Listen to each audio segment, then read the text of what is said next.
Tilandire soni pano pa Friends Connect Malawi network inakhanga yavutilirapo kuti ndipange communicate ndi Honorable Frank Mwenefumbo amene ali running mate achipani cha UDF. Ndiye panopa ndinayimbira phone nzakuti kumene aliliwo khanga ndi network mavutilako koma tsopano program tikhoza kulipitiriza pano pa Friends Connect Malawi. Ndiye khala nafe ndithu. Ladies and gentlemen, I have talked a lot about change in the last 5 years. I really do believe we must change to survive. We cannot, and I repeat, we cannot continue as we have.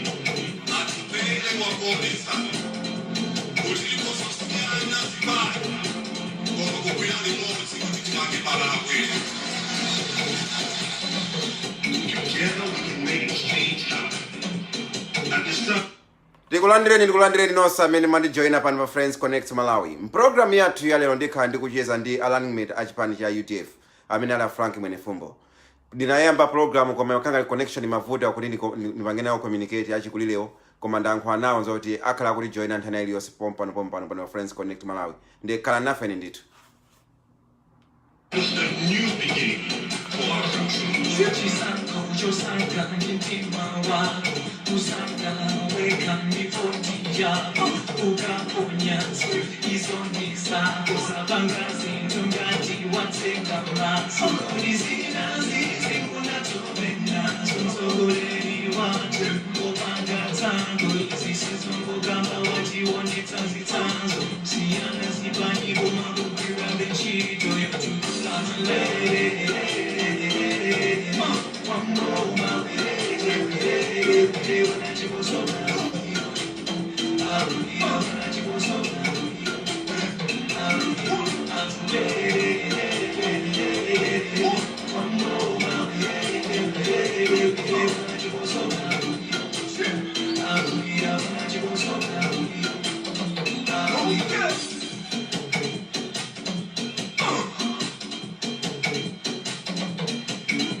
Tikulandireni soni nonse amene mukuonera pa program yathu ya lero pano pa Friends Connect Malawi. Ndikungodikira kuti Honorable Frank Mwenefumbo atijoine pano pa Friends Connect Malawi.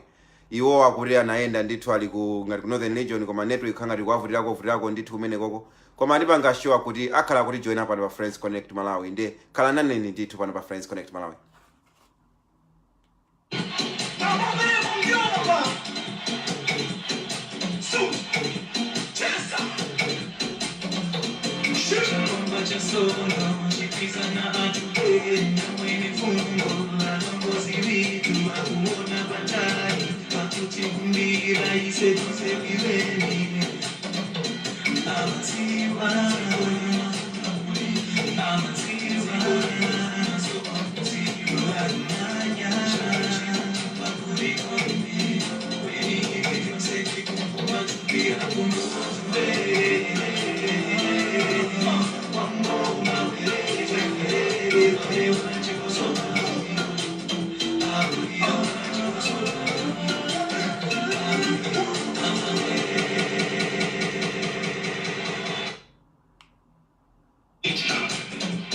And establish a new beginning for our country.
Honorable Mwenefumbo ndakutumizani request iri mundijoine pano pa Friends Connect Malawi. Landirani ndithu request riri panga nditi mundijoine kuti tikhoza kuyamba interview ndithu. Tikulandireni achikulire pano pa Friends Connect Malawi.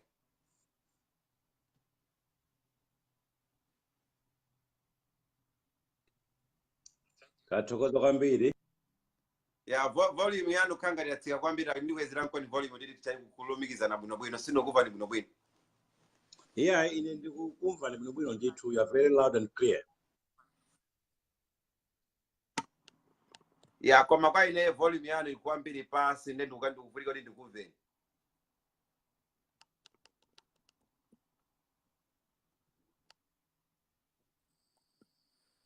Ka pamene mukudiva?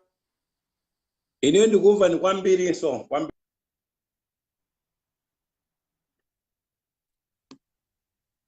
Chabwino. Okay. Koyamba ndikulandire na Honorable Frank Mwenefumbo pano pa Friends Connect Malawi.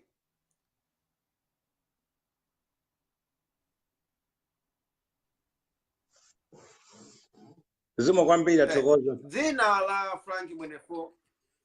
Dzina la Honorable Frank Mwenefumbo si dzina la chilendo pa ground even pa social media. Ndelelo ndati ndabweretsa achikulire kuti ndafuse ko ndithu mafunso awiri angapo ndithu. Kuyamba kwa program yanga ndikubweretsa ndikayikumbuyo nthawi imene munkapanga nawo kuti mukhale mtsogoleri wa chipani cha 40 chimene chinakhala ngati zinavutapo ndithu. Ndilifuna ndidziwe chimene chinakupangitsani kuti mupikisane nawo pa mpikisano mukhale ngati mtsogoleri wa chipani cha 40 chinali chiyani? Monga mukudziwa kuti chinakhazikitsidwa ndi fundo za human rights and democracy. Ndeno chinapereka maufulu ambiri osiyanasiyana kwa anthu amene amachitsata komanso kwa mtundu wonse wa Chimalawi. The fundo ina ngati ya section 8.3 imanena kuti mzaka 4 zilizonsezo anthu muzisankhanaso chisankho kusankhanso atsogoleri atsopano a chipani cha AFOD. Nde monga mukudziwa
pa mpando wa upresident wa chipani cha AFOD.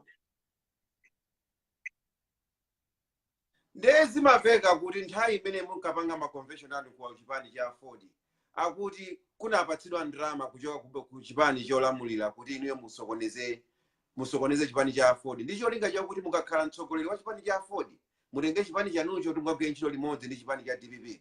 Mawu amene ndiwaona bwana. The beginning of a media propaganda in Malawi.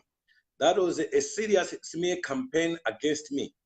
Inali ntchito yofuna kusokoneza ubwino wanga ndi ntchito zanga zabwino za pamoyo wanga pa nkhani ya ndale. Izozo zabodza because ndikudabwa kuti ineyo Enoki Chihana amene ndinene kuti pa 5 May 2016 anandi landira mchipani cha AFOD ine ndikhala member wa chipani cha AFOD kuchokera ku independent sinali wa chipani cha DPP ine ya tikiti yanga ya UMP dinawina pa independent so kutanthauza kuti ineyo allegation yonena kuti ngapasidwa ndalama kuchoka ku DPP. I don't actually know the value that was there in, or I mean, the attraction that was there in Afford, that for the figure that was being mentioned at that time, Amadine Napasidwa 90 million kwacha.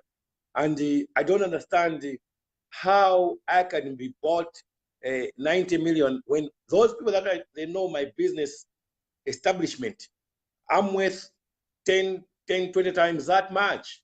And I could not sell my soul for 90 million kwacha. But the allegation did not specify who gave me the money, where and when and how.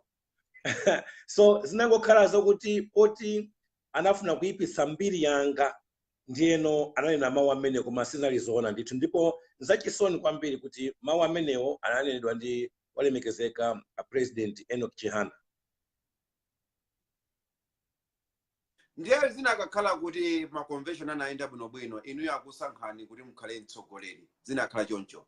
Inuyo maplani anu eni ngati manena kuti sinapatsidwe ndalama ndi munthu wina aliyense. Maplani anu ku chipani cha Afford anali maplani utani?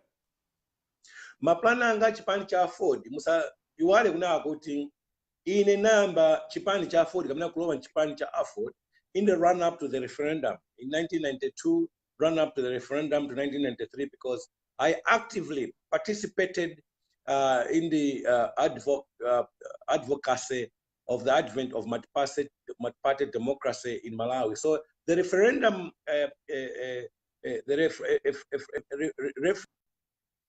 campaign, I was actually involved. I actually worked, and you can double check with these people. Unfortunately, one of them died. The late Right Honorable Aleke Banda, may his soul rest in peace. But the one who is living now is Mr. Zeriro Chiwambo. They know how actively and the role that we played for us to make sure that the referendum was won. So, when after the referendum was won, when late Right Honorable Aleke Banda and Zeriro Chiwambo went to UDF, I aligned myself with the Alliance for Democracy, Afford. So I have been a member of Afford right from the inception of the party, and everybody knows me that Frank was there right at the onset of this party, and I've been a member, and later on, Naza Kalapo, personal assistant to Right Honorable Chakufa Chihana for more than 10 years. Almost on a very daily basis, I was sitting next to Right Honorable Chakufa Chihana. I've got pictures with Right Honorable, late Right Honorable Chakufa Chihana, His Excellency the former President Bakiri Muluzi. I've got the pictures together with late Bingwa Mtarika, Honorable Kauli Musisha, late Honorable Gowa Nyasulu, at the time when I was one of the negotiators of the alliance between UDF and candidature of late Bingwa Mtarika. I was involved in those negotiations. So you could appreciate the seniority that I held in Afford. So I'm part of the establishment of Alliance for Democracy, and I'm a bona fide member.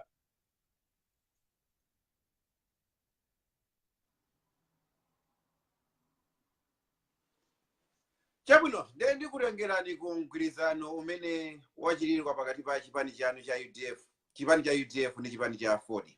Kodi mgwirizano umenewo zinatenga nthawi itali motani kuti inuyo ndi Honorable Tumpale Muluzi mukhale pasi nkunena kuti tikhoza kugwirira ntchito limodzi? Zinatenga nthawi itali bwanji?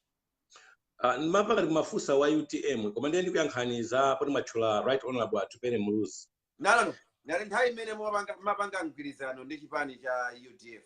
Zinakutengerani nthawi yochuluka motani kuti inuyo mufike kuti okay, tigwireni ntchito limodzi?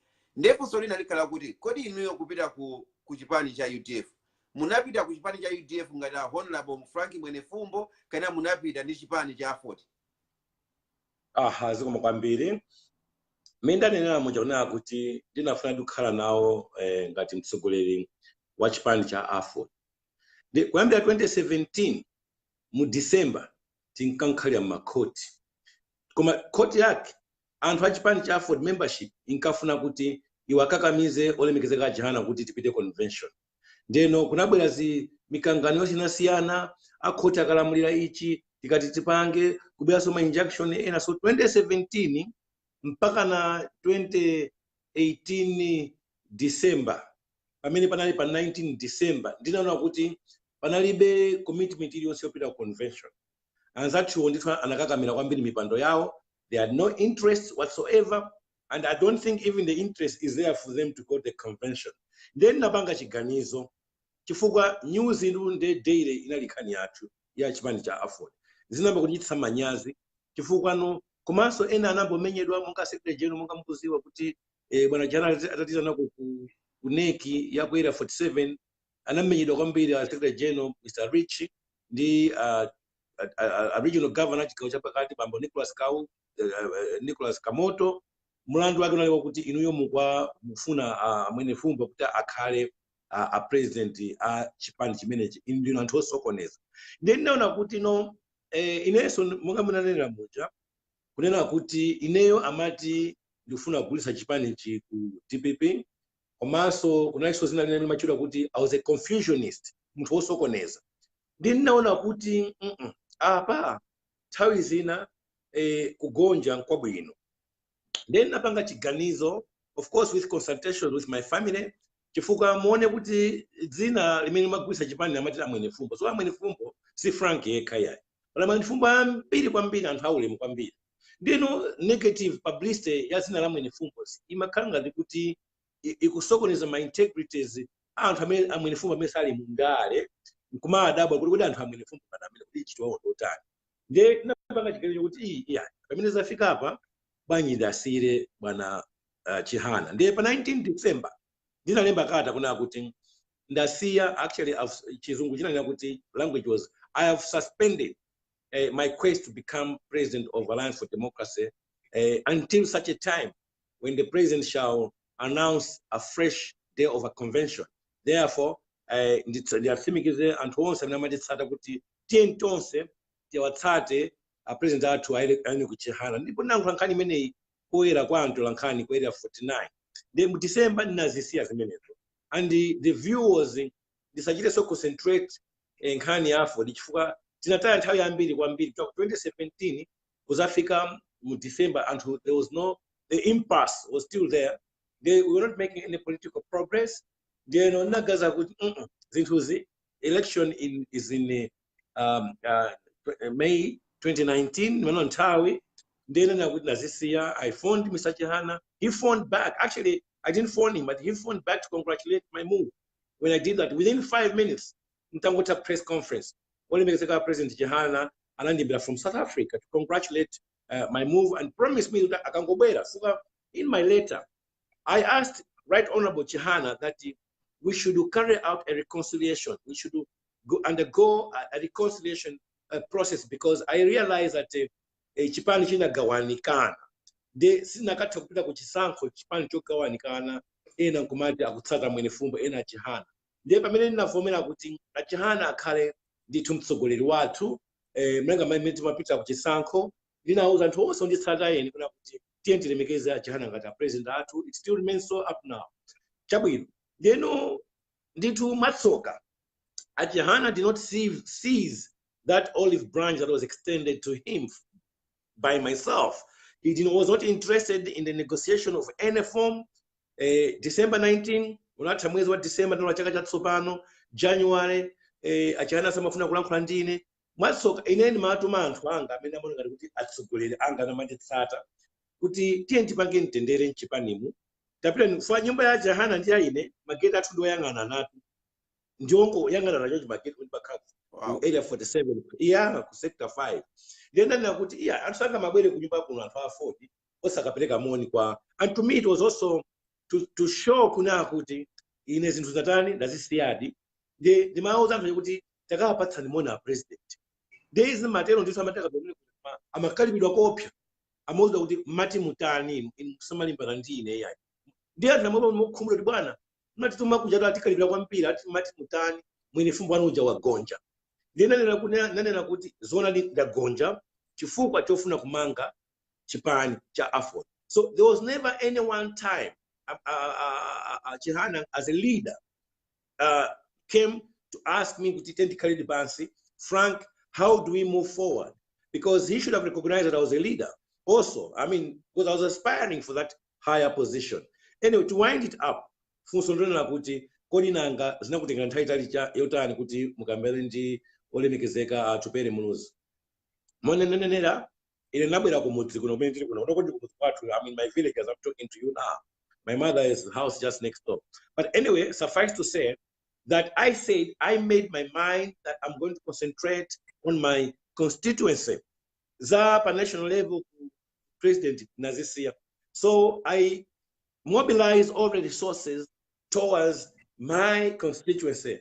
And I'm glad that that worked well, even though it was just between December, January, and in February, when I went to submit my nomination papers, Mukoswesi Mwatu, usiku umene nande, to be more specific, panali pa 5 February. I mean, I made a phone in my 11 o'clock was out sick. Chela kwa right on about Tumpale Munuzi kuti tikumane. Then our funds kuti muli nkalonga muno nthawi ino. Ati andufuwa tikumane mwa planta bwera planta pangano lendo nditu. What he even offered to say, if you don't have means of coming to Blanta, I can provide those means. So I said, no, I've got my car, I've got my resources, but what is it? So he said, Frank, it's something that is of national importance. But if you come here, then we are going to discuss. Then I got to learn those once.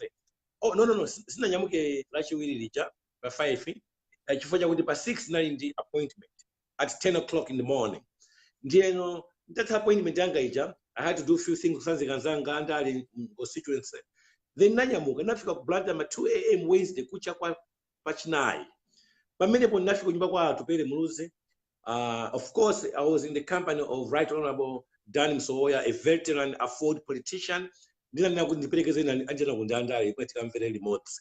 Leta afika mene kujadi usiku umwe ujanena kuti ineyo ndapanga chiganizo choti wina wake aliyesesa kuchiziwa kuna kuti inu mukhale running mate anga, because there's a I've got a huge agenda for this country, Frank. I'm reaching out. Funso langa loyamba linali zitheka bwanji olemekezeka Munuzi popeza ineyo ndino wachipani cha Aford. And Munuzi was very unequivocal by saying, Ineyo, I'm taking you, recognizing that you are a member of Aford, and I want you to remain so. The arrangement, if I can answer you, if the arrangement is on a partnership basis between you and me, not between UDF and Aford. So as I can tell you now, really there's no formal agreement or alliance written, signed between UDF and Aford. What Right Honorable Tumpale believed in was that this partnership is of 2 eminent Malawians coming together wanting to save their country. But he did not, especially on his part, he did not want me to commit the party because he knew that I was just an ordinary member. He knew that the party for Aford had the whole hierarchy of leadership. He didn't want to intervene with that. But he said, Frank, it's a partnership between you as a Malawian, though you belong to Aford, that we save Malawian state as the as the vice president wa dziko koma panopa as a running mate tithandizane ndi tinali choncho ndithu ngati ndakuyankha solana. Okay, dekusonyeza kuti Honorable Mwenefumbo kusonyeza kuti kupita ku chipani cha UDF munangopita inuyo as a member of Aford. Chifukwa simuli muneki ya Aford pakali panopa siniso mtsogoleri wa Aford. Ndiye munangopita ngati inuyo as inuyo basi. Sichoncho.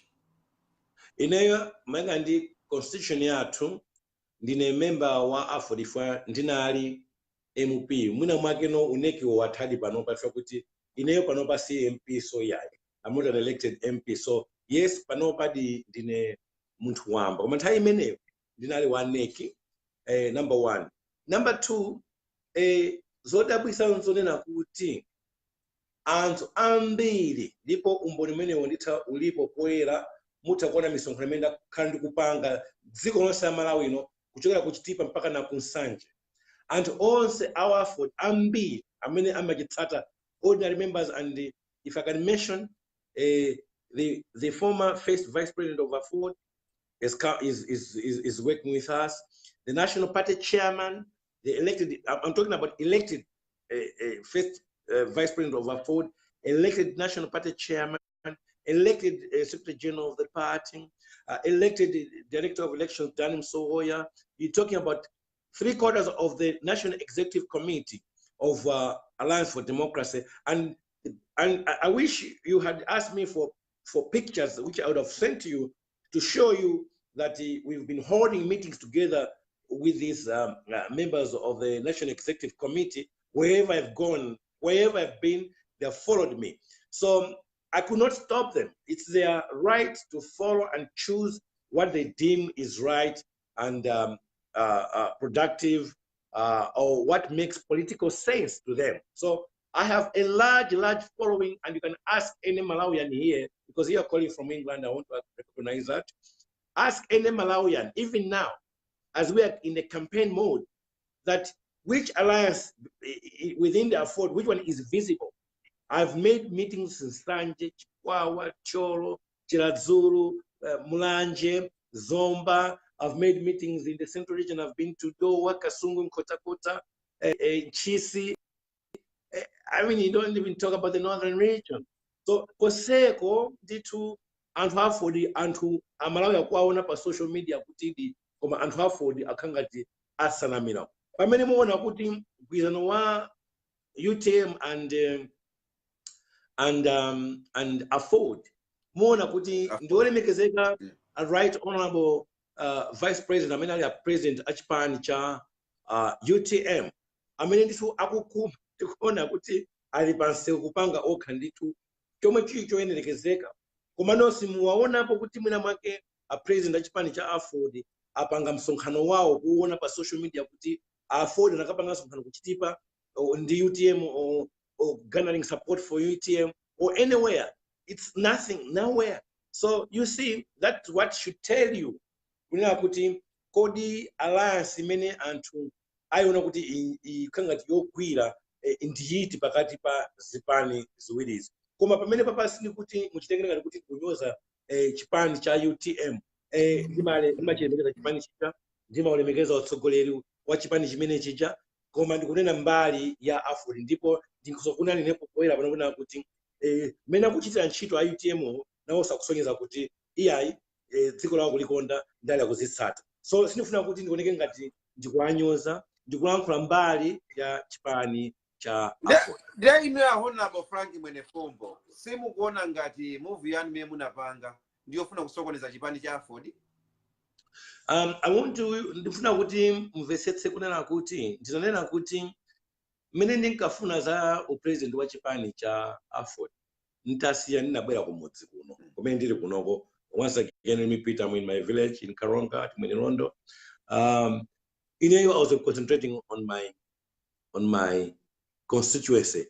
Chifukwa muntu mundale sungazitame kuti ine ndine wandale ngati sunasakidwepo kaya paudindo wina lose koma osankhidwa osati ongosankhidwa koma I mean wongo appoint, I must say in ndale the basis of you being a politician, you must be elected, not appointed.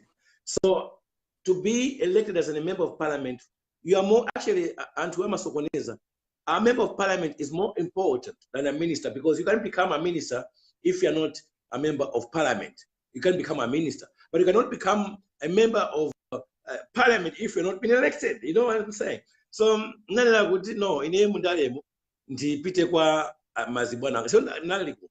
So no, mvesese kunena kuti ine sinapange apply ntchito ya urani or kwafusa amuluzi, and amuluzi sana yanzanga. If anything, amuluzi ndanzawa aino close.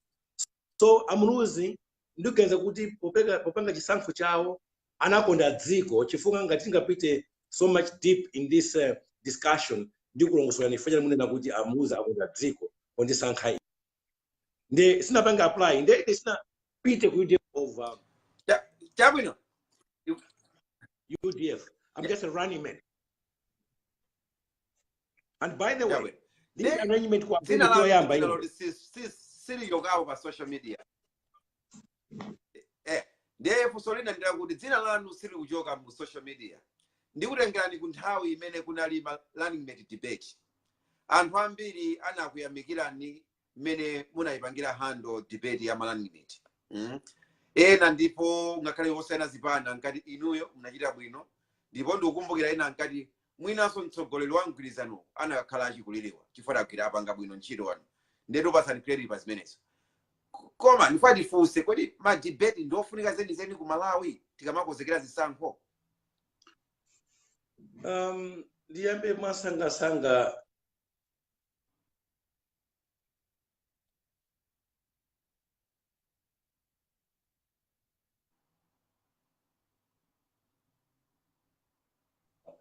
koma please let's not distort this chifukwa zimenezi ndi zina zake m'Bible amene akuti akanamuza kuti iwe ndiwe mulungu, iyo jasasutsa ya anasanduka mphutsi mmaziziwa zimenezo. Ndinene kuti ineyo and of course my family and I think other members of be grateful to Right Honorable Tumpale Muluzi, the decision that he made. It was unprecedented and unexpected. I never ever thought in my life that anyone can think about me in the manner Right Honorable Tumpale Muluzi. And Tumpale Muluzi transcended beyond all barriers and boundaries to do what he did. It took a political risk to an extent, but for the love of Malawi. Tumpale Muluzi, anandisankha ine because he saw something in me. I did not see myself. I don't know about me. So I cannot be what people say if it was not for Right Honorable and wisdom. That he has given exposure to somebody I could call a rejected stone. Somebody who was, I mean, it was like I was a brute and I was a savage and of that sort. When I knew myself and I kept on defending myself that I was raised up in a Christian family, the people that are rebelling me, it's not proper, it's not me. And anyway,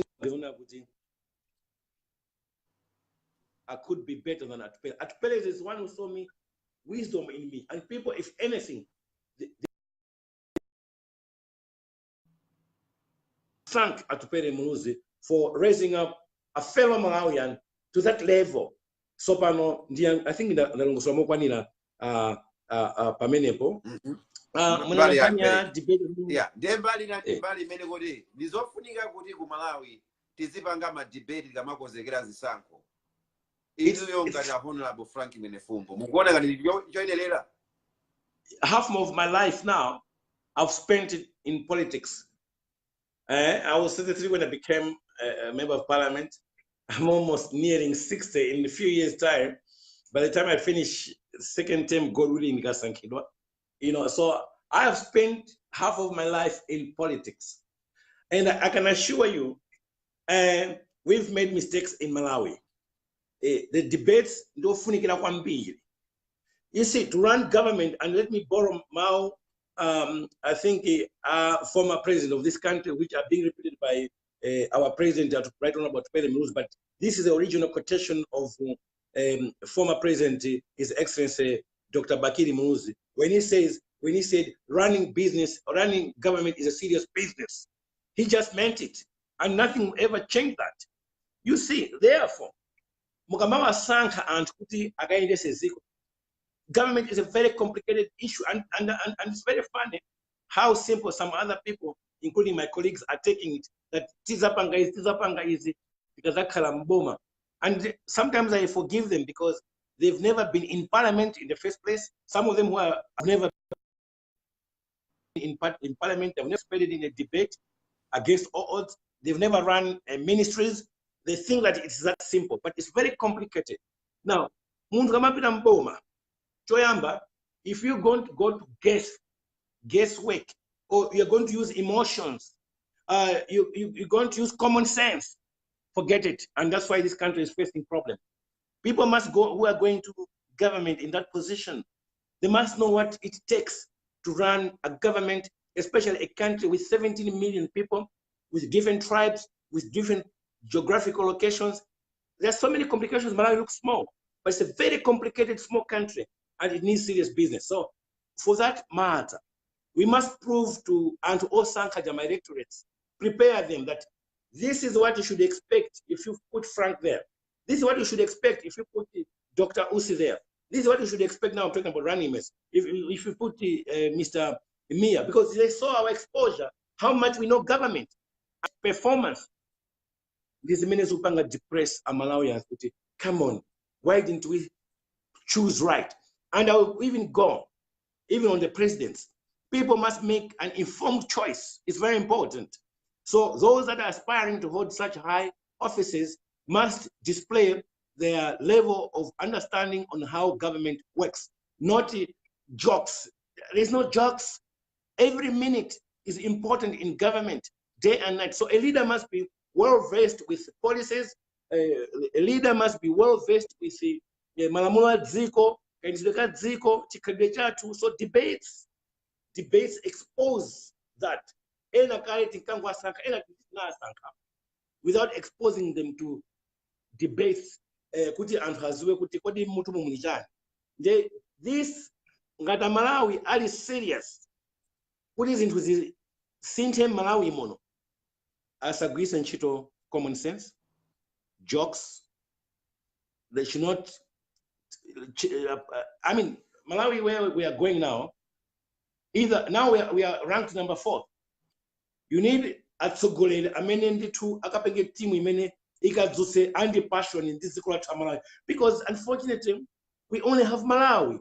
And that to ena masmai, but when and people ijita jimpesesan. Mamai Malay momono, and that when are indeed dual citizenship. In from dual. So you can live in England, live in Malawi, zikavuta ku England mpira ku Malawi, zikavuta ku Malawi mpira ku England. Kuma ina tulibe dual citizenship. Zikativuta Malawi ni momo zativuta basi kuliko tawi. Therefore, we only have one Malawi, and one Malawi, you must put people who are going to work day and night.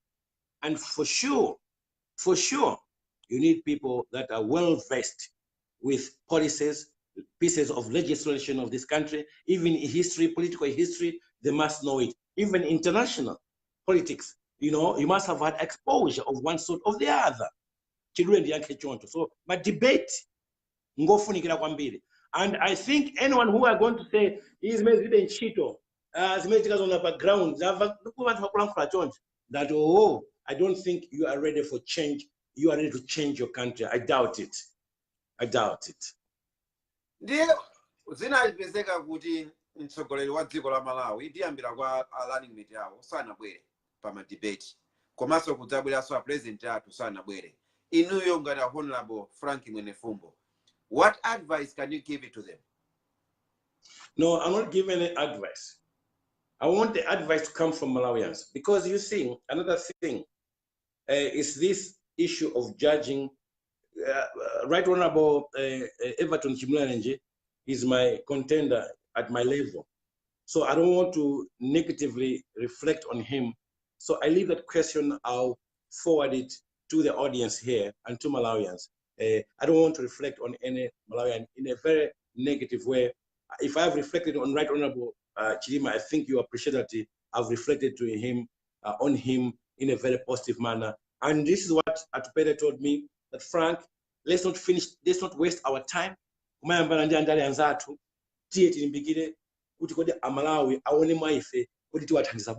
So this is a policy that Right Honorable Atupele Muluzi has taught me and that we should follow. So on that one, that question, I think Malawi is required to ayanke fuso.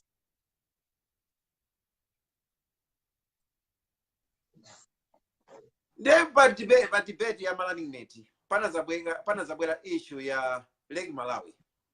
Imene imakhudza ndi azathu aku Tanzania. And wena, including myself, muna nava mola kwika, ka sida visese memu kafuna kutanthauza. Kodi mene munkanena kuti kuli bwino kwasira azathu ambali nayo, ayigwirise ntchito lake iyo, ifeso ambali nayi tigwirise ntchito lake yomweyo. Munkavomereza kuti Lake Malawi ndiyo gawana? Lake Malawi siyo gawana. Makamaka tikatengera kuti maboundary atu amachita encompass Lake Malawi yonse. Though it is not true. And sinayankhidwe funso ndinafunsa kuti kodi mukaona kumango chikucha pali chinzira chachikulu kwambiri chomwe chimasonyeza kuti a big chunk of Lake Malawi belongs to Mozambique. Nobody wanted to comment, nobody answered me, but it's there anyway. But tiyankhuleza ku so zaku Karonga border ndi Tanzania ku Kyela. Yeah. First of all, I respect and I will protect the territorial integrity of Malawi without any compromise. But in yaku Karonga a border dispute, ninafuna kuti and to invest with in-depth knowledge. Chifukwa nkhani yokangana na Lake Malawi sikuti yayamba ndi ife yayi. Kuna chitika nkhondo between my Germans, time iwo ankalamulira Tanzania kalero, ndi ma British. Moti akafuna kuti aponyerane ndithu mabomba kumene kuja. All right? Koma tukumba a very interesting story. Unfortunately, I'm sorry to say this, but I'm sorry that Dr. Banda never wanted us to capture this kind of a history to learn. But it's a very interesting story because we hear that Captain wa yanku wankondo ya steamer German anangotulutsa botolo la whiskey. Ndi akulu aina wakanalibe whiskey, ndeno basinu tu anthu kwamba kumena na mowa kuja. Anangolandi. Eya, so pano ndikale kwambiri limene kunokofika kuti Karonga nimwe kunali nkhondo ya pakati pa ma German ndi ma British. Ngati amene munafika Karonga kuja, chipatala chakale kuli mkuyu wina wako ukulu kwambiri kumene kunali nkhondo yopsa kwambiri pakati pa ma Germans ma British pamene anthu ambiri anamwalira pamene pano. So nkhani maboda isikuti njakale komanso aina kuziwa kuti dziko la Tanzania ndi musamunda wathu tinamenyanapo nkhondo ya malire amenewa. Koma anthu samadziwa kuti ankhonde asilikali chinkhonde ndi amene anayimisa advancement ya ma Germans kumabwera ku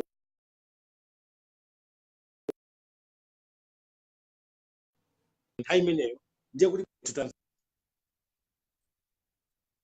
and we should have been colonized by the Germans. But okay, that's for another day and another for discussion.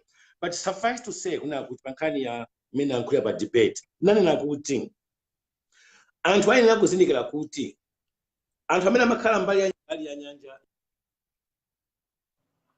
ya ku Tanzania ndife amodzi, ndife ankhonde. Moti mukapita ku Tanzania kwa Kyela, ife sitimankhula Chiswahili timachiyankhula muno ngasi kuboda.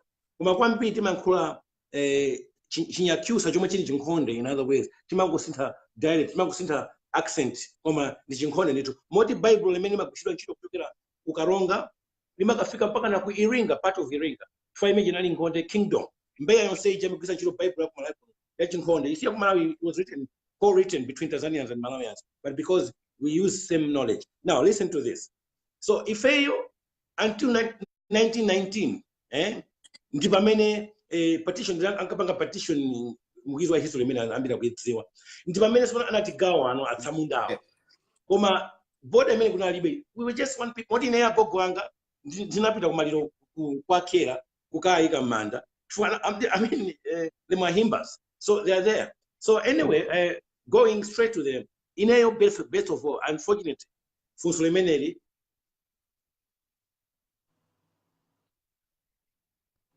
to what I said. First of all, I recognize that if and 25 months. Number one, Malirawa nga Samunda, Chabuino. It was legally agreed that the Malireo Njameneo. So, but no, more na kuti. Ntai mene tinena kuti mulek nyanja Lake Malawi wapezeka oil. Ndi pamene no phokoso limene lilamba kumveka a Tanzania. Mbali imene chifukwa tu mbali imene apezeka oiloyo si mbali ya Karonga kuno show ya Karonga. Ndi mbali ya show ya ku Tanzania kwa Kyela. It's more visible, and even anyone who's going to drill this oil, they will have to mobilize through Kyela, Tanzania, because it will be much easier to access because we are far off from here. But it's in Lake Malawi. Then na kuti Tanzania namba na kuti nyanja indi yawo. Pamene Tanzania kuti kwa pezeka auje na shore stream. Anene kwa pezeka my hydrocarbons. Imezi masonyeza kuti kuli mafuta. Namba ya mbali mene India tu chanja. Deno titambo kupita kumalankhulana. Tsopano ndalina kuti that's my position. I still stand by it. Why don't we, whilst we are recognizing the territorial integrity of Malawi, because these borders ordinary. This is a soft border. It's not a hard border. Border ya di Bantunda, the Mags, so na riparian borders. So inayo mini border inayo, and I stand by it. And I'll give you the reason why I'm standing by this.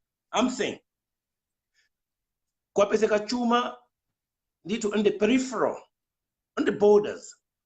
Why don't we invite Tanzanians? Okay, let's discuss. We know that you are not interested in the water, but the precious, but something beneath it, which is oil. Why don't we exploit it together? And that was my language. I said, we should invite Tanzanians. Let's exploit this oil together with the intention of winning peace, with an intention of regional integration, which my president, my taxpayers' money, my regional integration. Okay, common borders. You know, now, having said that, I said, palichisanzo chomwe chikuchitika kwaronga komweko pankhani ya Songwe River. Ndinanena kuti the Songwe River Basin Project, the intention, ndikhane kini wemweyo, for bode Malawi bode khalapo, nsinje ukaja kwambiri ukakhala erosion ikhalapo. Ndinanena kuti izikuzokambe. And do you know, by the way, that muna make police security matter, DC. Koma ife akalonga ndi maona zambiri, but ndiyankule. Tanzanian government, with the interventions, I think, of Scandinavian governments, with Malawian government, let's exploit this natural resource mutually for the mutual benefit of Malawi and for the mutual benefit of Tanzania, the peoples living in those riparian borders. We saw the pictures. And I'm an minister, I water Tanzania. We are going to use the resort mutually. Half will go to Tanzania, half will go to Malawi. They are going to build hydroelectric project. There'll be hydro dams, and then the electricity generated from there will be shared mutually, half to Tanzania, half to Malawi. There'll be a water supply, half Tanzania, half to Malawi. Peace, we want peace. So Tanzania will jealously guard Songwe River. Malawi will jealously guard Songwe River because it's of mutual benefit. And I say, based on that, why don't you go downstream and then discuss the same? And samaziwa kuti kumalawi kuno karonga border kuno mbali nayo. Unabwera katundu wanthu ankhondo. Zitakhala patafika pa Haiti pata. Kuna bwera atu azathu anabweresa awo. They mobilized. Did we mobilize? No, because sitimafuna conflict. So as a politician and responsible politician, I'm not going to use this I don't know, I'm going to use diplomacy, yes. I'm not going to use confrontation as a way of resolving this border dispute. Because I say, I'm repeating it, and I'm not ashamed of that. I represent the people, much as I want to be running mate, and I'm Dr. Usi, president. Yes, I do, very much so, and I've proven that in my prior engagements. So I didn't want to reflect. I didn't want to answer him because I don't think he knew what he was talking about. But one thing that we can defend the borders, but the first thing to defend is the people. People's lives come first. So we don't want any physical confrontation in terms of war. And I say it there, and I'm not ashamed of repeating it. Anyway, I stand that Malawi and Tanzania should respect the mutual territorial integrities. You know, but there's a term. There was a treaty that was signed between Malawi and Tanzania, and that has to be respected. But on the oil, to me, I'm flexible. I would recommend to my government to say, let's mutually exploit the resource for the mutual benefit of Malawi and Tanzania with the aim of winning peace and living cordially. Let me crown it like this. Right? Let Bingwa Mtalika had a brilliant idea to say, look here, if Dr. David Livingstone and if the colonial government built Malawi through the Shire Zambezi waterway. Why can't we exploit Shire Zambezi the same way their friends did, by having an inland port? Brilliant idea, brilliant project. Where he went wrong was lack of diplomacy. He did not want to negotiate with Mozambicans. Therefore, we must draw lessons from this. And people say that that was not workable. It was workable, but first of all, we should have fronted diplomacy to that project first. Create a very good relationship between Mozambique and Ifeo. Mind you, where did we go wrong? Some people don't know history, that we were given $12 million only at that time, but we are supposed to have tapped power from Caprobasa to Malawi, I think to the tune of 200 megawatts or 300 megawatts, and in Many Mugafunse Achimuntu Banda for another minister of energy. And it was very emotional. Grant, Mozambique, for the deals, this is every year Mozambique paying them $1 million for renting the power line, the grid, many years in Mozambique. So the condition was that Malawian government every year you pay us $1 million, but have this power, we interconnect you. It is economically prudent for us to build our own. That money paying $1 million, but look at what we have lost. We were losing Pakati Papa. We've had serious capital flight because of intermittent supply of electricity into Malawi, which brought down productivity and production. So, in short, diplomacy is the answer. We are a landlocked country. Diplomacy, diplomacy, diplomacy, diplomacy. Kifuka, a president alipowa, His Excellency Arthur Peter Mutharika, Taya campaign na Joyce Bandali Pampando, ananena kuti ineo campaign ya utu zisaiwale zimenezi. I respect Professor Peter Mutharika and sidi kunyoza koma kanena kuti mai uyu Joyce Banda uya kulephera ku kambira ndi Tanzania au kambirana. And then in his eyes at that time he said he put it to us that Joyce Banda was a weak president. But him, where is it now? Tell me, where are we? You see, diplomacy, diplomacy, diplomacy. Tanzanians, we are a landlocked country. We are a landlocked country. Now, like UDF, to show you how we respect our immediate borders and friends. Boma IDF limikire njula kulilongwe pana kutazara tizaka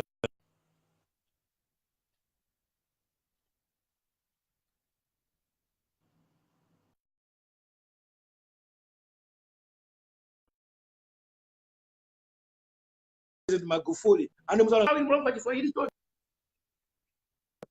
to teka koma antitame ziko lizingovutika hivi.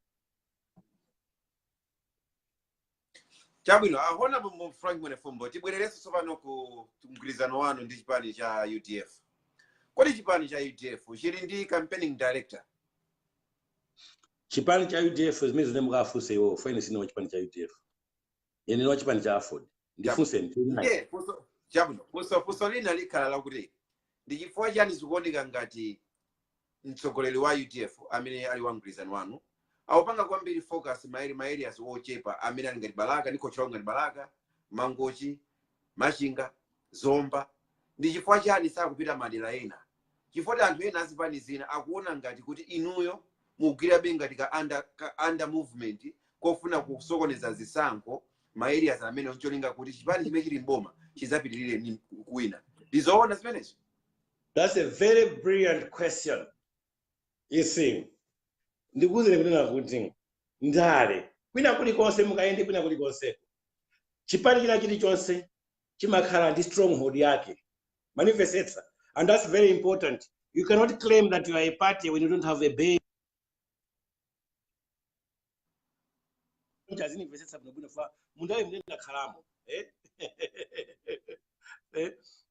Nkhani yonena kuti UDF has got a stronghold, and those are the areas you've mentioned. MCP has got its own stronghold. It's got its, and you have seen Right Honorable Chakwera. And actually concentrate on Central region because you have to maintain your base. DPP chimotsi umahamba kayapanga consolidate base yako ukachoka pamenepo leo mapita kwinako where you got marginal votes, where you got swing votes, and so on and so forth. The UDF sana la kwisa kuchita kairi kindo support ya base yake ibanga activate because musaliwale kuna kuti atubele muza nanke ananene dokwambe kuna kuti atubele saima atubele kuopa kwambiri, and I can assure you Atupele has been to more places than you can ever know because it doesn't go on Zodiac live, it doesn't go on Time TV live, he just goes down. As I'm talking to you now, he's almost winding up his tour of the Central region. In the next few days, I'm here in the north trying to prepare to receive him. You know, having done the southern region, you know, he was in Zomba, Blantyre, Baraka, all over. He went to the Shire Valley, and then he's coming up. But for Atubele Muluzi, he believes in his stronghold, in his base, and he has the confidence. He's not panicking. The people that should panic now with his election are the people who don't know their base. They are thinking that they have the base. But I can assure you, there will be a big shocker come 21st of May. Then people will come to grasp with the truth, political truth.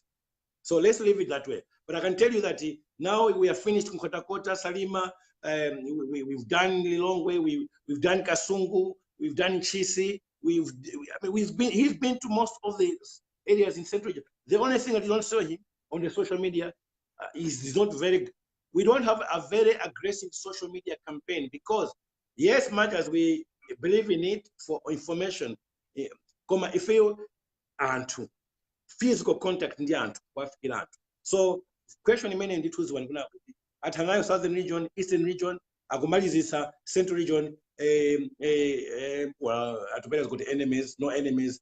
Anytime from Monday, he's coming here and we have prepared a whole program from him for the northern region. And he's just coming to consolidate. Consolidate, yeah. Yeah, fusolanga ndinalibweresa koyambirira kuja nazanena kuti mmene munkapikisana kwa 40 nikanga ndobwezanso ndi kumbuyo kayi anthu ankaona ngati munatumidwa kuti musokoneze chipani cha 40 incho lingati mubwereku muchibwese mupange support chipani cha DPP ndefunso linabweresa ndicho linga chakuti zikuvekaso kuti inuyo kupita ku UDF munapangidwa push ndi anthu amboma kuti mukagwirane ntchito ndi munthu amenenso ali mboma amene ali Honorable Atubele Muluzi. Ndiye kusonyeza kuti zimene zinakufuna kupanga kwa 40 zakanika koma mapezabe ndithu njira yoti mupite ku UDF mukagwire ntchito ndi Honorable Atubele Muluzi in the way kuti mukhale mukuthandiza chipani cha DPP. And I don't know why you have to take it because I'm having a problem from Mineo. Akulankhula what I can say. Not coming up in the open. And you have to appreciate that I'm media friendly in terms of my exposure to the media. I've got nothing to hide, so I always avail myself. I express myself in every respect, in every manner, and people, I don't think there's anything that they don't know about Frank now. You see, but have you ever seen him exposing himself to the media, subjecting himself to the media to be scrutinized, to be held accountable? No. In fact, even the 90 million kwacha, what he was talking about that I'm selling to DPP, and I think he should be your next host. Reach out to him, let him explain himself, and then Malawians should know the truth. So I got nothing to defend myself. Let people say whatever they say. People have said anything about Saulos Chilima, which is not true. People have said anything about the Right Honorable Chakwera, which is not true. People have said anything about the Right Honorable Atubele Muluzi, which is not true. Just as maybe we can say even Right Honorable Arthur Peter Mutharika, the President of the Republic of Malawi. So really, it's a new thing in Malawi. There's a serious propaganda, but most of it is targeting people who are strong-minded. You know what I'm saying? Right Honorable Johanna knows I'm a very strong-minded hand because it's his own father who taught me that, who gave me that heart. Because I worked continuously with Right Honorable Chakofa Chihana. And I can tell you that the most unfortunate thing, Achihana, moyo mwabambo wao wose wandali pene kuna unchito. Ndipo ndikuze ni panopa, you got a big audience. The man who insulted his own father, watu kwa anabambwake ombereka. Frank has never done that. And ineyo muzaona kuti aino kichana sima bwezeza na manjankula. Ndipo nthawi zonse mukanifunsa, even panopa ndikuze muna sima ndifunsa. Kuti apresi nanga chipani chafu dinda dia Enoch Chihana. He has his own issues. He's got his own complexes. I have no complex. I have no issues against him. And in fact, if I come here now telling you what I've done to the party, to Chipani Jafford, then I leave it. In fact, I leave it to God. God has sorted out my enemies, and He will continue doing that because someone abale. Kuli Frankie, you am I a merchant? Why are they linking me to money? I mean, find time to dig who Frank Mwenefumbo is, what I do, and when I started doing these things. I came to offer to politics, not to grab from politics. Because Antonia Mandiziwa, Aguzwa Guti, Ndizazi Tandizakare ni pamoyo wanga. At even a family level, I love, I'm sorry, but people want me to shut down. It's sad because I'm not a useless yeah, fella. why should I involve myself in this? Zona, that's not what I am. And my contribution to society, people must find time to dig me really who, just as you know, as I said, I'm grateful to Right Honorable Atupele Moose for the exposure he has given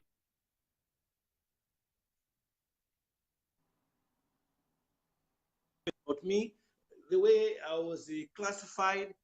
It gave me an opportunity to launder myself, and now people know my passion. Come to my constituency, that's where the basis of my passion for this country lies. See my contribution, not only me, even my family's contribution to society, what we've done in our constituency. I think you'll be proud that if all of us had that kind of level of commitment to our people, especially those living in the rural areas, then this would be a best country ever. So, in short, zonsezo zitaye nuku. TNT warning zeru zaka inde. Taza apanga so debate aino kichana kuna makabaji. Banji kwa minepo. Leo mzati sifafaniza ntuwa widife. Akudi zijonji God. Hey, don't just see one side. Even just through this interview.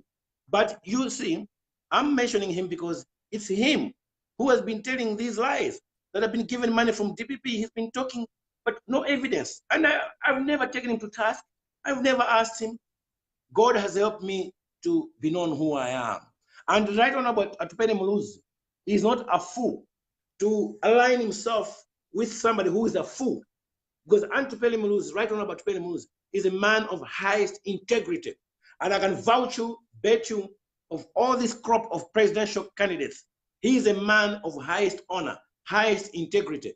And I want to ask Malawians to dig to know who Atupele Muluzi is, please, because it's very sad the way people are smearing, campaigning against Right Honorable Atupele Muluzi. Mufamene samatu wanantu, asaya nkantu chipongwe, mufamene makoda dziko lake. Atupele Muluzi ni mufamene makoda dziko lake kwa mbili.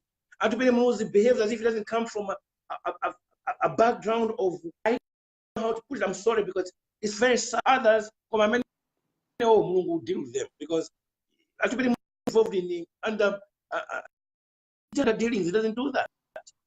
He's a straightforward man, a man who has passion for this country, and you have got a shared passion with him. We want to change this country. We don't want to take people of Malawi for granted. It's been too long how much you've taken people for granted. And you see, let me now invoke what late Bingwa Mtarika said. And this must be a theme of Dr. Chakwera, Professor Mutharika, Chirima Saulos, Right Honorable Vice President, and Atupele himself. I want them to know this, that what Bingu said should live on, to say, Malawi is not a poor country. We are not poor at all. Not at all. But it's the people. And not all the people, but the politicians. We politicians are the ones who are poor up here. This country can be taken to a certain level. We can overcome certain barriers. And I'll tell you why So Right Honorable, late Bingo Tarika, he proved this point. In 2009, I worked with him. I didn't know that I used to work. We used to wake up 11 o'clock at night. Right Honorable Tarika. In 2009, we exported and donated Lesotho, Kingdom of Lesotho. We exported and donated maize to Kingdom of Swaziland. We exported and donated rice to Haiti. Where does a poor country become a donor, an international donor for that matter? So this country is not, we have uranium, we have non-proven deposits of diamonds, gold, we have oil, it's just been proven. But above everything, we have sweet water, class A in Lake Malawi, in all our rivers. We have dams, we have rivers, we have beautiful soils, right from Chitipa to Sanje. Why are we starving? Why are we, honestly, why? Because we politicians are poor up here. And that's what I say. Send people to government to lead you. Those who don't know policies, who don't know laws, you have a shocker. Because andale fe kumalawi chomwe chavuta. Nchone nakuti timaziwa kuposa ma technocrats. We got people, graduates of Harvard University, Oxford, Cambridge, all reputable universities. I mean, and my scholars Michael ao apinwa nao ni zero zimenezo. In Malawi, we trivialize those people. And I'm telling you, I've been a cabinet minister, so I know what happens in the corridors of power in Capitol Hill. That's why some of us will say, let's devolve this power. It's too much. You threaten an expert, a technocrat. I've seen a technocrat telling the right thing at what in Mufuna Nchito, Kapana Mufuna Muvere is made with a knife. Two's down. How? To funa ma technocrats was young president at a piece of matumba, manjao matumba. Respect must come from inside their heart. Not the message of Malaiko, Makwada, Matanzabosabas, Ukuma Basu, you know, Ukuma Bela Samara, and they will make American trouble, you know, Opa Mungu. Where? There would I don't know, but in kuli yeah. Isimo kakuti anthu amene amayimira limodzi amene ngati president. Sorry? Kamgoni pamene Madiba? Ya noti ku Malawi ndi vuto lakuti president ndi running mate wake akalowa mboma. Ubale wawo sukhala nthawi itali kwenikweni. Inuyo zilati UDF ndi afford malowa mboma. Mukuona bwanji ubale wanu umene ndikuona kuti mukutchula bwino ndithu wapakati pa inuyo ndi honorable Atupele Muluzi. Mukuona ngati ubale umene uzapitirira ndithu mutalowa mboma? As I said, let me declare it here. Right Honorable Atupele Muluzi does not suffer from any complex because the man is well equipped intellectually, right? He's well resourced with all what it takes to be a leader, to be confident. Let me tell you one surprising thing when we were talking about a partnership, which he continues to insist to say, Frank, you and I are partners, because for me to choose you, I measured you, and I have the confidence that I can even listen from you. Do you understand what I mean? Atupele Muluzi's leadership is not one forward, it's not one way. He says, Frank, we're going to work as partners because I have confidence in you. I've trained with you, I've seen your abilities. The 15 years that I spent with you in parliament. Atupele Muluzi is not even about how competent he is and the direction that he would give me. Therefore, we're going to work as a partner. And you see, in the debates, he's the only president who said, look here, my government will be inclusive. I'm going to pursue an inclusive growth, inclusive governance based for Malawi. What did Right Honorable Chakwera say, which I have respect for Right Honorable Chakwera? He said the same, that his government will be inclusive. We don't know who's going to win, but I mean, he's saying his government will be inclusive. He even want to say that these guys that I'm standing here with shall be in my government. This is the direction that this country now needs to take. The issue of winner takes it all will never take this country anywhere. If a bomber, no. And Matsogoreri, especially we elected leaders, are amenable to the people that elect us. We can't dictate things. We can't impose things. We can't show indifference. We need to be committed to the people that we are serving. And that's why Mr. Mnuzi, Right Honorable Mnuzi, under his theme of new beginning for Malawi. 2 pillars, inclusivity and inclusive governance, inclusive growth. That's Atupele Mnuzi, a very smart guy, not Gagadiwa. And they have promised the moon. Where? How are you going to repair the economy? UDF, we have put on the table, and I'll tell you, let me very thematic also in my campaign, where I realized where this country has gone wrong. This country, Chuma Kamuzu was our father and founder of this country, said Chuma Chilimuntaka. And Kamuzu gave us to run this country as, of course, he was not perfect, but he tried on. He said, let's see a tobacco. Tobacco, Amalawi money, Fordia, and Hanami. Induku is an old gula, and an old gula Fordia. Kamuzu is gone. But Dr. Bakiri respected that arrangement. He's there, he's no longer got executive power. I'm saying Ifeyo because you see, I don't want to, but let me, I'm a culprit as well. All of us are culprits.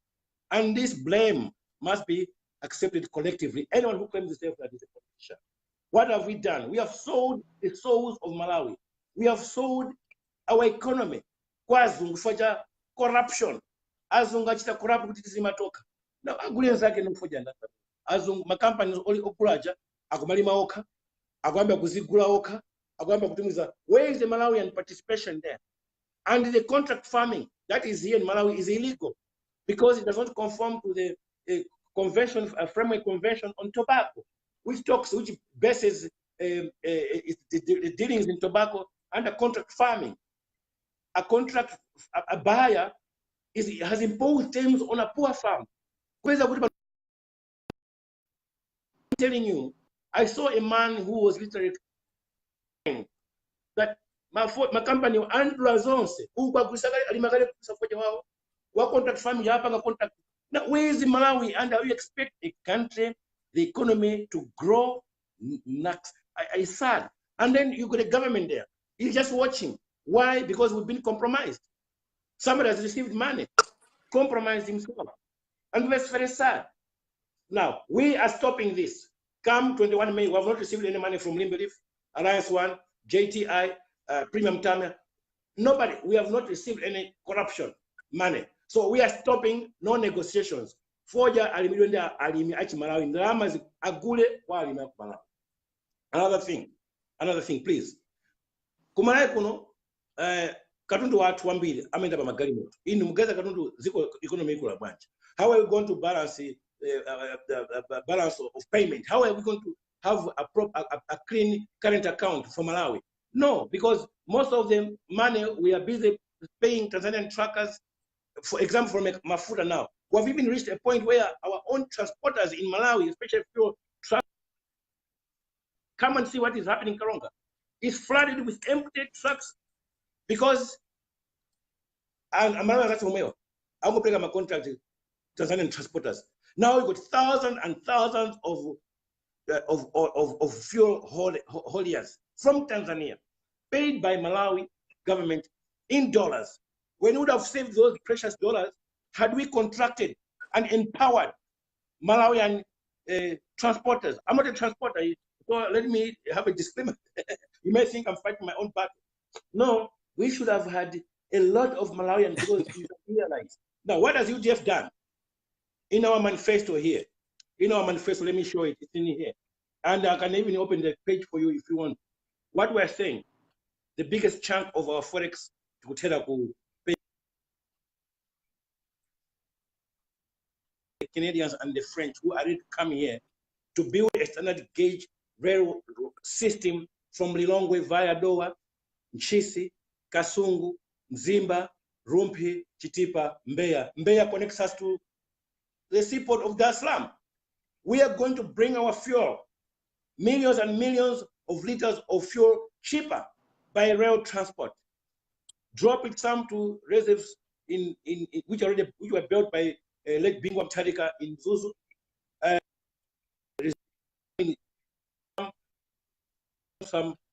Onward the route to Blanca. The cost of commodities in Malawi would drop by almost maybe 50 to 60%. And that's a big savings. We'll stop servicing foreign transporters. Our balance of payment will be in the surplus because we have little payments to make, to foreign companies. We use our railway station. It's there. But why are they not doing it? Because other people are benefiting from this. And Malawians are paying the price. So this is our manifesto. Where I'm saying all these things, it's there. Kuri chipani chanu cha UDF ndi afford malo wa mboma. Masiku anu oyambirira 100. Mufuna mudzaone zilizo zimene zingazachitiriwe. Anthu aku Malawi amanga kuvotereni. Mungapanga assure zinthu zotani the first 100 days. Oh, let me tell you.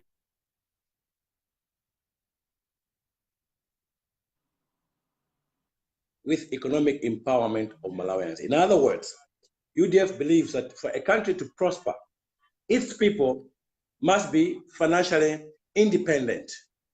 Akalemako bida anthu matumba mwawo.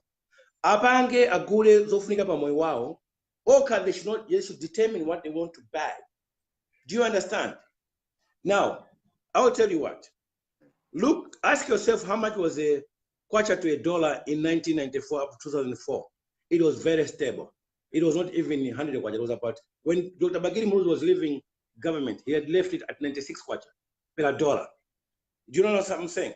And that was a serious, that's the highest the dollar went. Though it started recovering up to 72 kwacha. It's awful there for us to see. The economy was good. He did everything to make the economy strong. People had money. Taxes. Did we have value addition tax? Did you have tax? Did you have tax levied on water, on electricity? And I've been saying that now given a chance to bomb my lady, ajikarabuta jimpoya maupira kutimsana ukumekaye mulibireka in sonko anakai kap on sonko nditu. Chifuka anything is in sonko. So a Malawian is heavily burdened with taxes of all sorts. Now,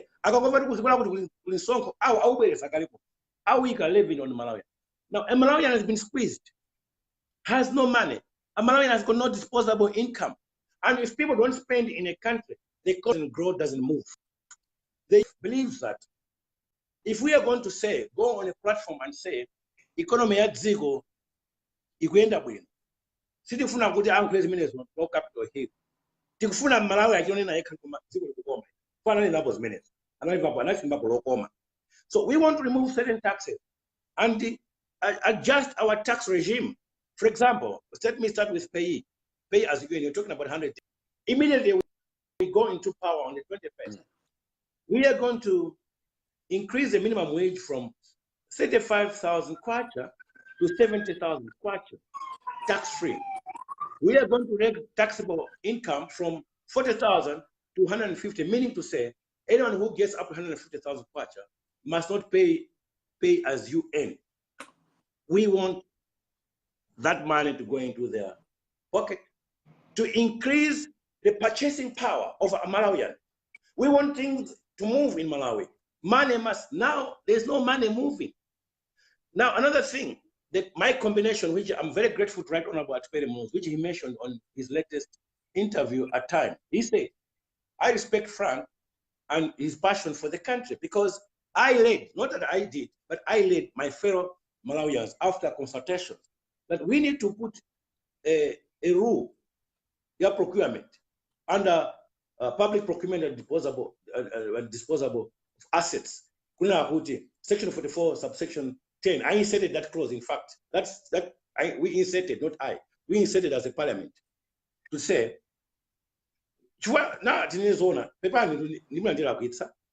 my business also capital here. Now, young man, We are the suits. Why corruption? And it takes two to tango. Corruption is a Azatwa, I'm going to my latest in a Grampaka na Phantom in a Lamborghini, Kumalawi. Yet this is a poor country. Azatwa. What do you expect when you give one guy 200 billion worth of a contract, just one person, a Malawian zero. So in realizing now, yes, we have got independent.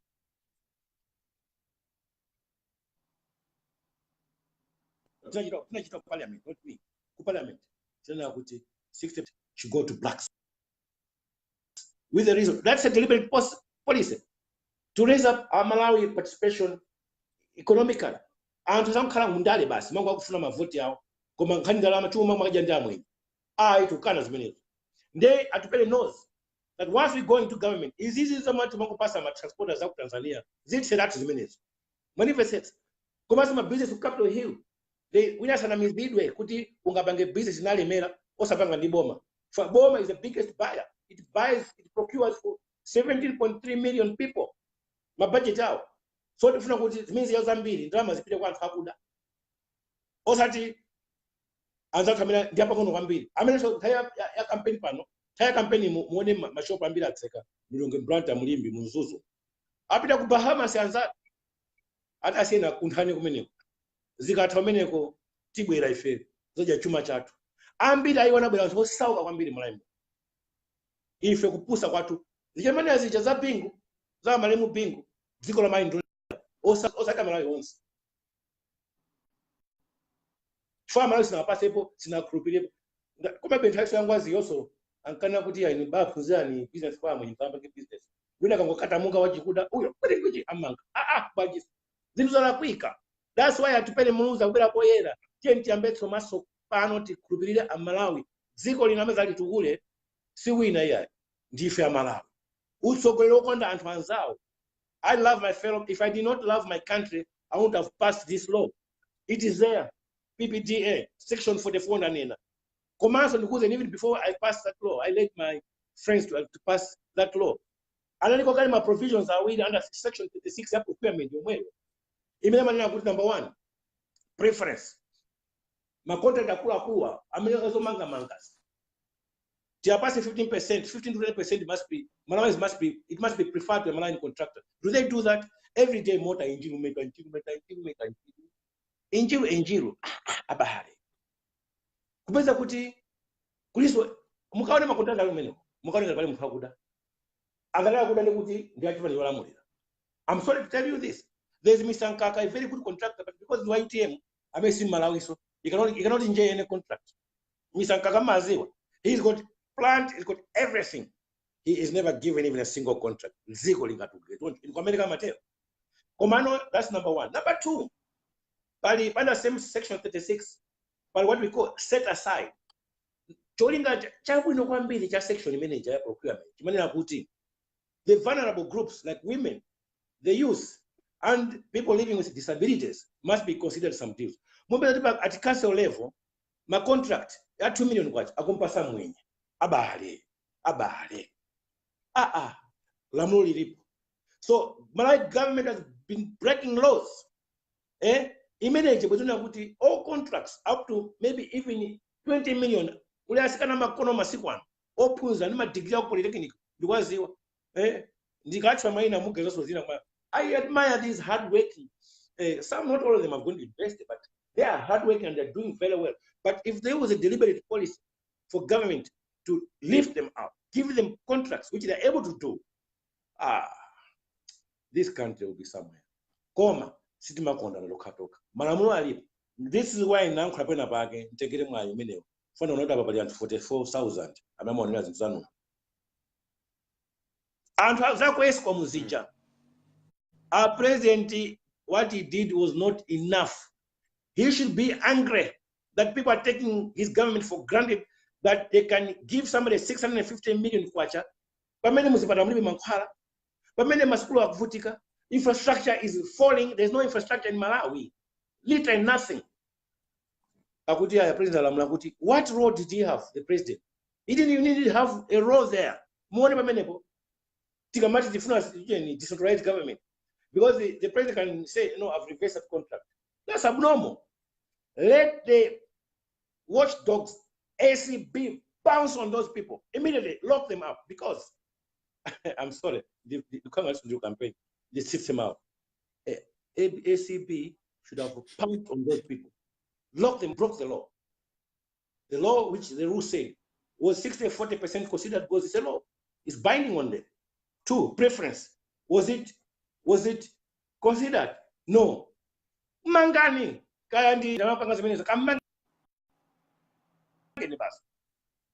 You see where nepotism is at play. Sangaba kizimezofuka tu antu nepotism ikakhalako. Okuba jamati pamanga akulanga anditeteza. Komanso ankola chakaona anotiteteza we mwana wanga apite ku jail. Ziko ndikupita pati pamene. Ziko likwera bwanji. 2, let me, before I know you are going towards winding up, let me warn my fellow Malawians. Zibwana zabwera pa chisankho ichi. Fode pali zibwana. This country is bankrupt already.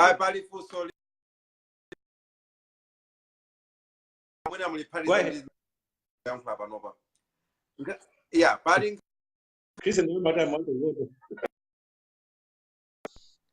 Ndizaveka kuti warehouse ya meki inaotchedwa. Akuti munthu anaotchayo waotchulidwa dzina. Inuyo nthawi imene ndozo mnali kumbali ya kwa 40. Inuyo panopa muli kumbali ya UDF ndi afoni mukuya ntchito limodzi. Kumva kuti warehouse inaotchedwa ndi munthu wina wake kufuna kubisa chilungamo. Mwazipa motani? Ine ndikudabwa kuti kuti ndi director of public prosecution because nkhani imeneyi inalowa mcourt. Amalawi anataya ndalama zambiri kwambiri kumvetsera mlandu umenewo. Unali kulilongweko. Tikumvana kodi. And I'm surprised that Malawians are saying, it's okay. It's okay. He is a generous man, very generous man. Right Honorable Saulo Chilima. What else do you need? And look at the Ghanaian unitary system of government. Honorable Lucy, an allegation has been advanced towards him. He has not, no fire from him. We say, come on, I'm not a thug. Business as usual.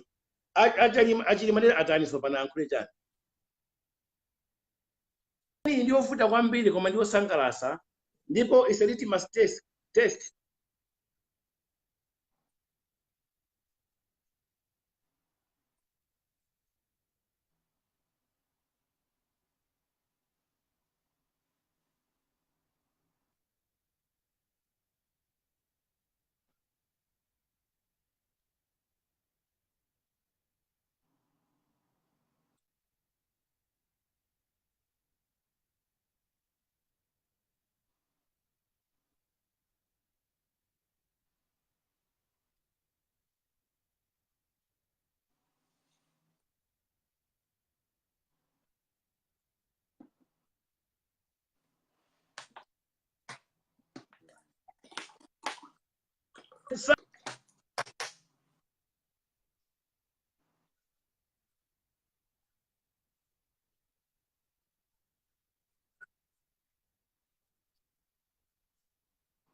If the one man controls these things, but business as usual, business as usual, business as usual. This is Kera. Malawi, but not the 1 in May. If we nobody, if the elected president is going to go business as usual, Malawians forget anything new, because we have in Malawi a system that in itself is corrupt. Corrupt. The unitary system is corrupt. Why is it corrupt? In 1994, we just transitioned. But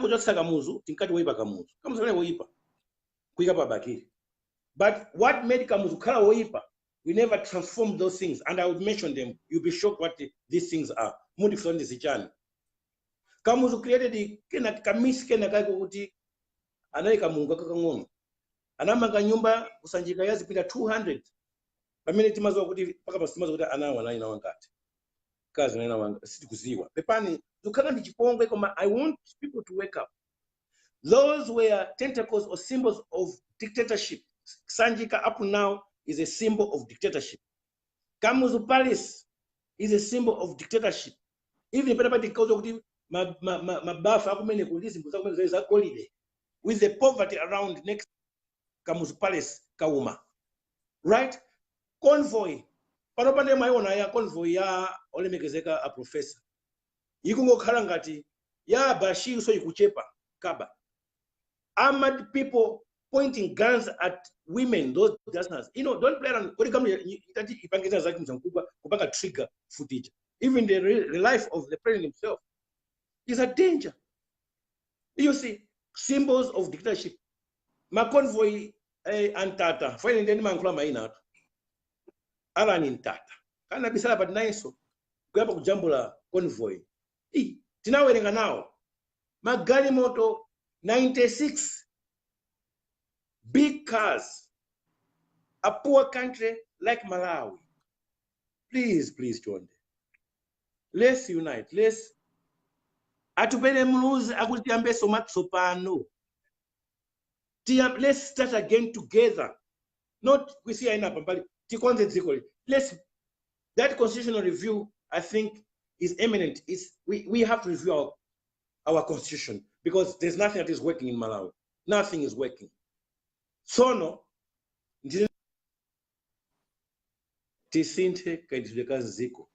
We must evolution of power, sort of government, where my DC, what to debate it, inesi mazoti kosete yanzanga kwa bedwa 109 million kwacha. Hard cash kubedwa yoti yachipatala. Palibe wamangidwa, is business as usual, and hamana bandama zo.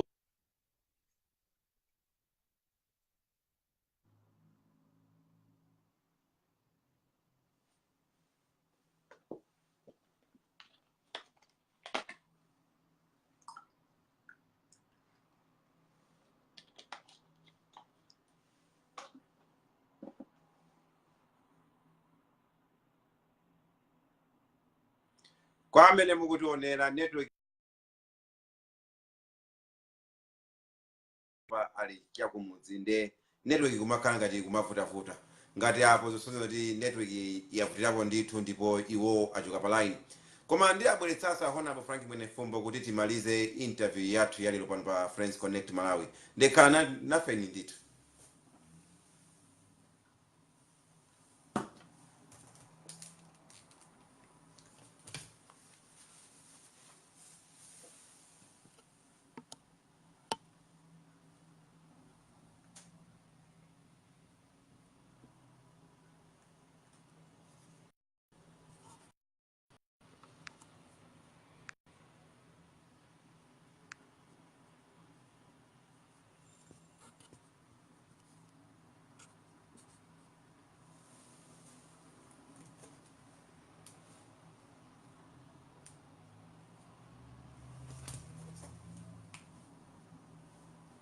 Ndikungowadikiraso kuti Honorable Frank Mwenefumbo atijoin us pano pa Friends Connect Malawi kuti timalize program yathu ndithu.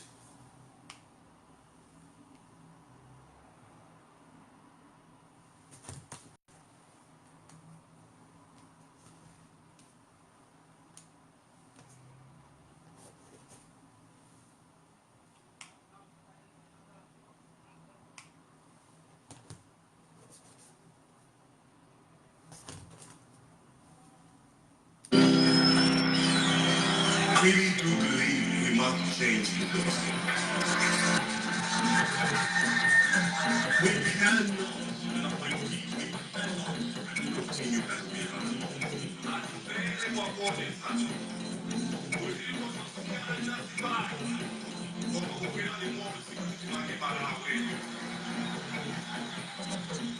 Together we can make a change and establish a new beginning for our country.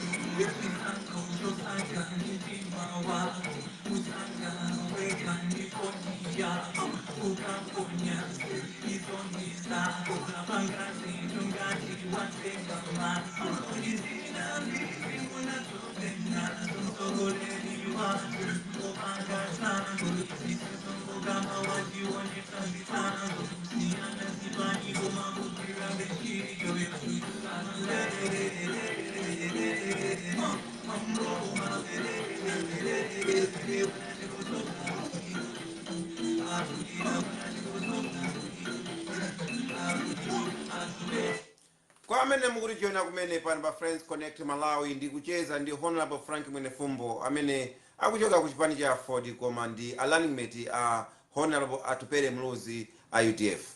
Nde network ndi imene khangati kutivutako ndithu ifoti iwo sali ngati ya town pakali pano ali chakumudzi kwawo ndi anatifotokozera kuti network khangati ikuvutilako ndithu. Nde ndiye serabe kuti ndabweretsa kuti timalizitse foti kwakukuluta panga kale koma foti nditsazanena bwinobwino nde kanapeni ndithu.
Ladies and gentlemen, I have talked a lot about change in the last 5 years. I really do believe we must change the system. We cannot continue as we are.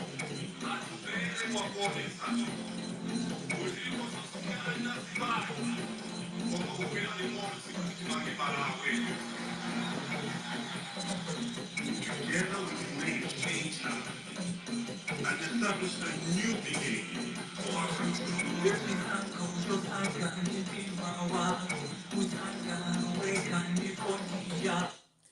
Kukhala ngati network yavutirapo Honorable Frank Mwenefumbo ndiye ndikhala ndikutseka programu iyi komabe ndinene motsindika kuti ndikwathokoza Honorable Frank Mwenefumbo chifukwa chobwera pano pa Friends Connect Malawi ndikukhulupirira anthu ambiri munakafuna kuti mumafunso tapatse ndithu kuti ayankhe koma mmene ananenera iwo achikulire kuti umene aliliko network ndiyovutirapo koma nthawi imene anakhala nafe pano pa Friends Connect Malawi anayesesa ndithu kuyankha mafunso amene tinakonzekera kuti ayankhe palibe funso limene analithawa kuti sangayankhe anayankha bwinobwino ndiye on behalf for everybody here from Friends Connect Malawi ndifuna ndathokoze Honorable Frank Mwenefumbo kumene alili kuti zikomo kwambiri munabwera pano pa Friends Connect Malawi ndipo timu yonse ya Friends Connect Malawi tikufunirani kampeni wanu wabwino kuconstituency wanu komanso mbaliso ya kuchipani chanu cha UDF Afford Alliance kuti zisankhozo ziyende bwino